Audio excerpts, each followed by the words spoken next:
Hello guys, what's up, myself Aman Kumar from mini study. तो आज के इस वीडियो में मैं class 8 chapter number 11 science force and pressure के बारे में डिस्कस करूंगा। तो इस वीडियो में आपको फोर्स एंड प्रेशर के बारे में पूरी नॉलेज हो जाएगी और क्लास 8 में आप बहुत ही अच्छा मार्क्स स्कोर कर पाएंगे। तो सबसे पहले फोर्स है क्या, तो मैं इस बात की गारंटी लेता हूँ कि आपको इस वीडियो को देखने के बाद और कहीं पे नहीं जाना पड़ेगा। तो फोर्स क्या है? a push or a pull that change or tend to change the state of rest or uniform motion of an object or change its direction or shape।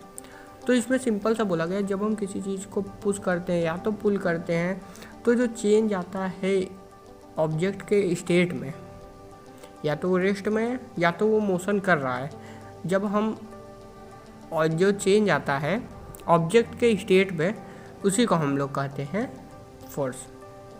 अब कैसे चेंज आता है? जैसे कि उसके डायरेक्शन में और शेप में, किसी भी चीज़ में चेंज आ सकता है। तो जब किसी ऑब्जेक्ट के जब किसी ऑब्जेक्ट के स्टेट में चेंज आए या तो डायरेक्शन और शेप में चेंज आए, किसके कारण? किसी भी चीज़ के पुल करने के कारण या तो पुश करने के कारण, तो उसको हम लोग फोर्स कहते हैं। आई होप कि आपको ये पॉइंट बहुत ही अच्छे से आया होगा। तो दूसरा पॉइंट है, a force arises due to the interaction between two object. अब फोर्स कैसे आएंगे? दो ऑब्जेक्ट के इंटरेक्शन से फोर्स आता है। जैसे हम किसी चीज़ को पुल कर रहे हैं, तो हम उसको पकड़ेंगे तब ना पुल करेंगे कि ऐसे ही हम जादू जानते हैं कि पुल कर लेंगे। ये पॉसिबल नहीं है। जब दो ऑब्जेक्ट इंटरेक्ट करेंगे तभी उसके बीच में फोर्स लगेगा। तो तीसरा पॉइंट देख लीजिए, force has magnitude as well as direction.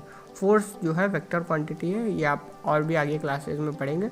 तो उसमें मैग्नीट्यूड होता है और डायरेक्शन होता है। मैग्नीट्यूड क्या होता है कि जैसे कि कोई भी नंबर, जैसे वो कितना फोर्स लगा रहा है, फोर्स का यूनिट होता है न्यूटन, वो कितना फोर्स लगा रहा है, 10 न्यूटन, 20 न्यूटन, 30 न्यूटन, इसको मैग्नीट्यूड कहते हैं।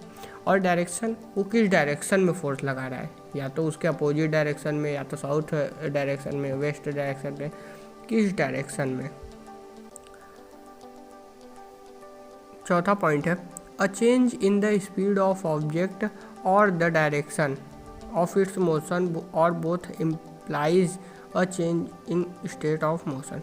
तो ये जो फोर्स होता है वो स्पीड को चेंज कर सकता है। बात को समझिए, स्पीड को चेंज कर सकता है किसी भी ऑब्जेक्ट के, या तो डायरेक्शन को चेंज कर सकता है और बोथ चेंज कर सकता है, मतलब कि उसको बोथ इम्प्लाइज अ चेंज। हाँ, तो वो मोशन के स्टेट को भी चेंज कर सकता है। तो इसमें क्या क्या बोला गया है कि वो किसी भी ऑब्जेक्ट के स्पीड को चेंज कर सकता है, या तो उसके डायरेक्शन को चेंज कर सकता है, या तो उसके स्टेट ऑफ मोशन को चेंज कर सकता है। और नेक्स्ट पॉइंट है, force acting on an object may cause a change in its state of motion or a change in its shape। तो इसमें क्या बोला गया है कि जब फोर्स किसी ऑब्जेक्ट पर एक्ट करता है तो क्या क्या चेंज हो सकता है, या तो उसका स्टेट ऑफ मोशन चेंज हो जाएगा, या तो उसका शेप चेंज हो जाएगा, या डायरेक्शन चेंज हो जाएगा। सिंपल, सभी पॉइंट में बस यही कहा जा रहा है कि चेंज हो रहा है कुछ फोर्स लगाने की वजह से। A force can act on an object with or without being contact with us। अब देखिए, हमने क्या अभी पढ़ा था कि जब दो बॉडी का इंट्रैक्शन से फोर्स लगता है, बट यहाँ पे दो टाइप के फोर्स बताए गए हैं, कॉन्टैक्ट फोर्स और नॉन कॉन्टैक्ट फोर्स।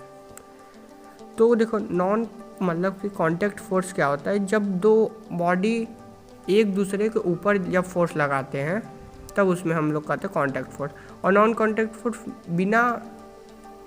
बिना टच किए उसको हम लोग फोर्स लगाते हैं, तब हमको वो होता है non contact force.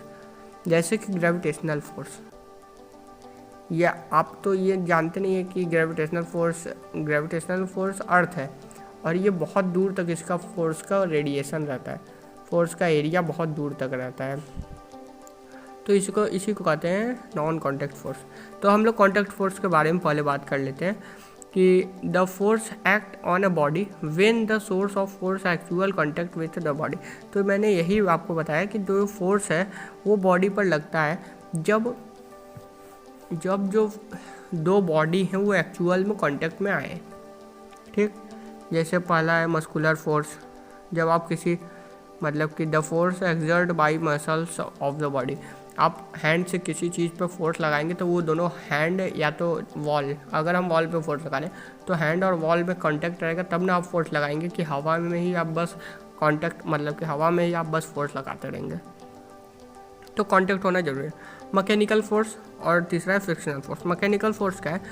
The force produce by A machine, machine के थ्रू जो फोर्स प्रोड्यूस होता है। अब मशीन में भी आप देखे होंगे नट से कहीं कहीं कसा रहता है, वहाँ पे बोल्ट लगा रहता है कि ये कांटेक्ट, सब जगह कांटेक्ट बना रहता है, तब वहाँ पर फोर्स प्रोड्यूस होता है। ठीक, और फ्रिक्शनल फोर्स जब आप the force that oppose the motion of an object, जब कोई ऑब्जेक्ट मोशन कर रहा है रोड पे, मान लीजिए गाड़ी मोशन कर रहा है ना, एक कार मोशन मूव कर रहा है और वो कार की जो डायरेक्शन होगी वो आगे जा रही है, तो उसका फ्रिक्शनल फोर्स पीछे की तरफ उसको लगेगा। ठीक, तो उसको कहते हैं फ्रिक्शनल फोर्स। तो यानी कि देखिए टायर और रोड के बीच में कॉन्टैक्ट। फिर नेक्स्ट पॉइंट है non contact forces. Contact force clear है? ठीक है। नॉन कॉन्टैक्ट फोर्सेस क्या होता है? Forces which do not involve physically contact between two bodies on which they act. ये नॉन कॉन्टैक्ट फोर्स जनरली तो ये कॉन्टैक्ट में नहीं रहता है, मतलब कि एक्चुअली ये कॉन्टैक्ट में नहीं रहते दो बॉडी के, बट ये फोर्स फील करते हैं। जैसे मैग्नेटिक फोर्स हो गया। अब a magnet exert a non contact force on object made of iron, steel, cobalt और निकल। तो जो मैग्नेट होते हैं वो उसको आप देखेंगे कि दूर से ही उसको अट्रैक्ट करने लगता है, जबकि उसके पास आता भी नहीं, उसको टच आप नहीं कराएंगे तब भी वो अट्रैक्ट कर लेगा, तो उसको मैग्नेटिक फोर्स कहते हैं। Electrostatic force, the force which result due to the repulsion of similar charges और अट्रैक्शन ऑफ अपोजिट चार्जेस। तो जो इलेक्ट्रोस्टैटिक फोर्स है वो सिमिलर चार्ज और अपोजिट चार्ज को अट्रैक्ट करता है, मतलब कि attract repulsion of similar charge. जो सिमिलर चार्ज है मतलब पॉजिटिव अगर चार्ज रहेंगे तो वो रिपेल करेंगे, अपने आप को दूर भागेंगे एक दूसरे से, और जो अपोजिट चार्ज है पॉजिटिव निगेटिव वो एक दूसरे को अट्रैक्ट करेंगे, एक दूसरे के पास आएंगे। तो उसमें भी आपको कांटेक्ट पहले से नहीं दिखेगा कि हाँ ये दोनों कांटेक्ट हैं, बस एक मतलब कि एक फोर्स लगेगा अचानक से और वो दोनों अट्रैक्ट हो जाएंगे। फिर आता है ग्रेविटेशनल फोर्स। ग्रेविटेशनल फोर्स के बारे में मैंने अभी बताया था कि the force that exist between two masses because of their masses. ठीक है, तो जो फोर्स है ये दो मासेस के बीच में लगता है, जैसे सन हो गया और अर्थ हो गया, दोनों मासेस के बीच में ग्रेविटेशनल फोर्स लग रहा है, तब सन अर्थ को होल्ड करके रखा है। अब इतने दूर के डिस्टेंस को हम लोग कॉन्टेक्ट नहीं बोलेंगे, ये नॉन कॉन्टेक्ट फोर्स में आ जाता है। फिर नेक्स्ट पॉइंट है force per unit area is called pressure. Simple सा एकदम है, फोर्स पर यूनिट एरिया। इसका फॉर्मूला क्या होता है कि फोर्स अपॉन एरिया।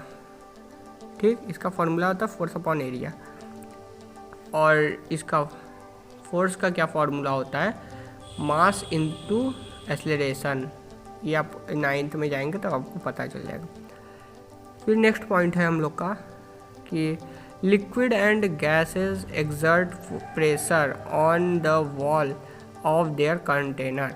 तो लिक्विड और गैस अपने, जब आप किसी कंटेनर में रखे रहेंगे किसी लिक्विड को या तो गैस को, तब वो कंटेनर के वॉल को प्रेशर देंगे, बहुत ज़्यादा प्रेशर देंगे। इसीलिए कभी कभार आप देखते होंगे कि ग्लास टूट जाता है या तो कुछ भी हो जाता है, वो सिर्फ प्रेशर के कारण होता है। और नेक्स्ट पॉइंट है, लास्ट पॉइंट है, the pressure exert by air around us as known as atmospheric pressure.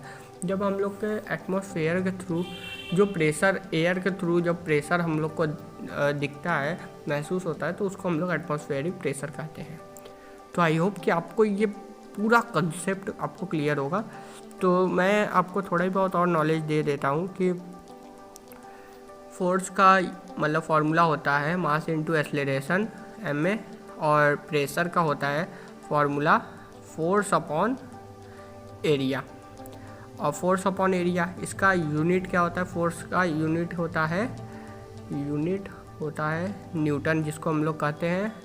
और इसका प्रेशर का यूनिट होता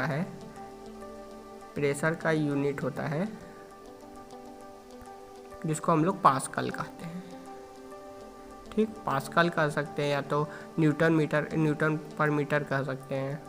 तो ये सब थी थोड़े से एक्स्ट्रा नॉलेज। तो आई होप कि आपको फोर्स एंड प्रेशर में कोई भी डाउट नहीं है। अगर आपको कोई भी डाउट है तो आप सीधे कमेंट में जाइए, कमेंट बॉक्स में कमेंट करिए जिस टॉपिक में, मैं उस टॉपिक को आपको कमेंट में ही बताऊंगा। या तो अगर आप मुझे लगेगा कि हाँ इसकी ज़रूरत है वीडियो बनाने की, तो मैं वीडियो बनाकर उस डाउट को प्रैक्टिकली आपको सॉल्यूशन दूंगा। तो आई होप कि आपको ये वीडियो अच्छी लगी होगी। Thanks for watching.